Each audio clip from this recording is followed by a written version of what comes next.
So, expect po namin makita kayo doon and thank you so much kay Mama Ten dahil mahirap ang kanyang ginawa kahit nililiw na siya.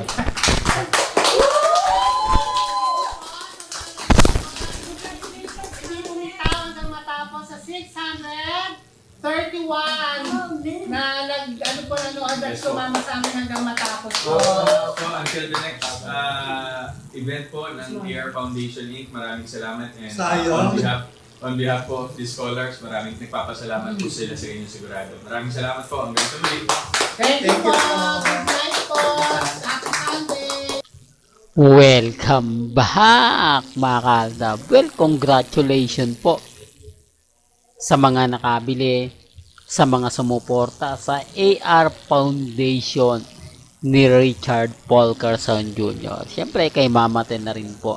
Kaya nga sabi ko sa inyo, napakaswerte po ng nakabili. Biruin mo, saan ka naman kasi makakita? Biruin mo, nakabili ka na ng napakagandang damit ni Richard Paul Carson, nakatulong ka pa sa AR Foundation, di po ba? Yan naman po yung nakakatuwa na ginagawa ng mga sumusuporta sa AR Foundation. Siyempre, kasama dyan si Mengay, di po ba? Parang Aldab scholar lang yan di po ba? Kaya lang, siyempre, kumbaga kapag yan ang sinasabi ko, marami nagre-react, marami nagko-komento. Nako, hindi naman yan scholar ng Aldab Scholar, AR Foundation yan Pero gaya ng pinapaliwanag ko, yung AR at saka Aldab, iisa lang naman po talaga yan Di po ba?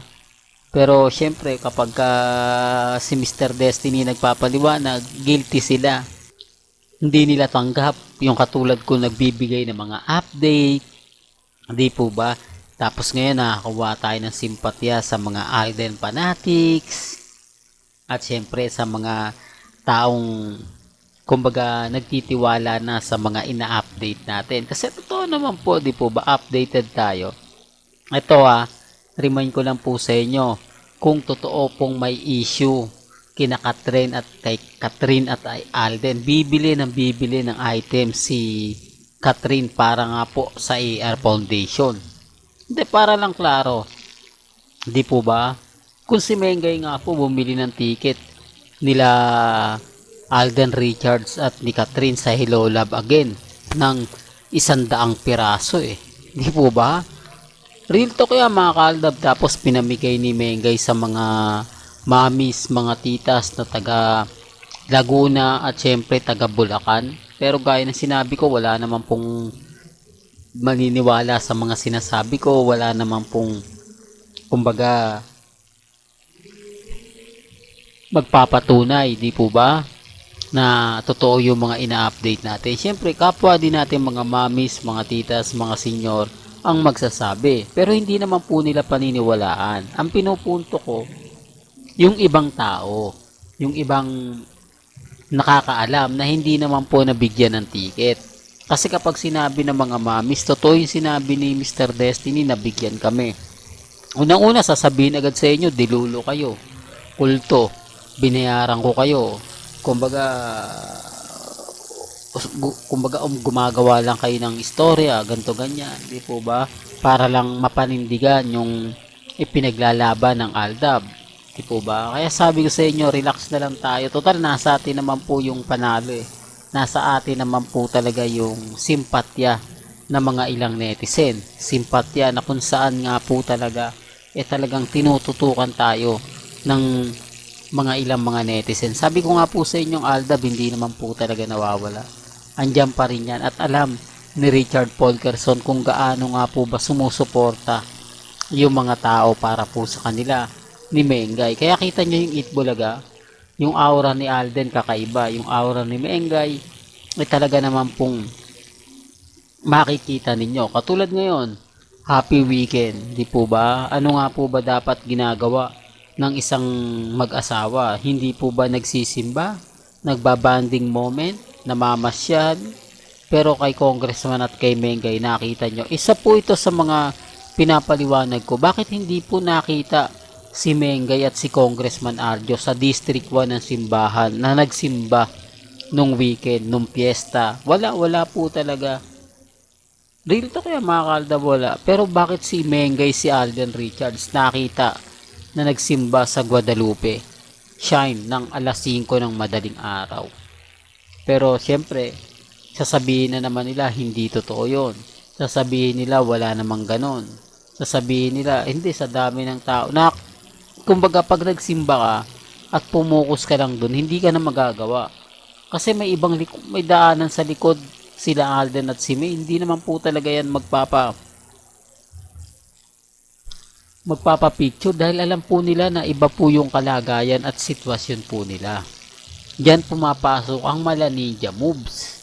At marami naman po na magpapatunay, di po ba? Pero hindi nila pinaniniwalaan kasi walang ebidensya at resibo. Yun ang pinupunto natin. Pero kapag sila kahit wala pong ebidensya, kahit wala pong resibo, basta sinabi nila, talagang ipagpipilitan po nila. Dapat ngayong weekend, napakaraming mga post, napakaraming update po yung binabato ng mga main fanatics. Pero hindi eh. Alam niyo po ba yung army ng binabato po sa akin, yung old video nila Congressman Adjo at ni Mengay na matagal na? Di po ba?